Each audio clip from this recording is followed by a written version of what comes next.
zdravotne postihnutí. Zážitok z benefičného koncertu bol o to väčší, že sa oň postarali nielen profesionálni umelci, ale i zdravotne postihnutí.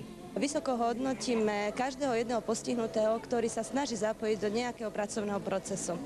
Na základe toho je veľmi potrebné, aby verejnosť zistila, že takíto ľudia sú plnohodnotní občania. Preto rada tancujem, lebo chceme vystúpenie, som šťastná a som srdca.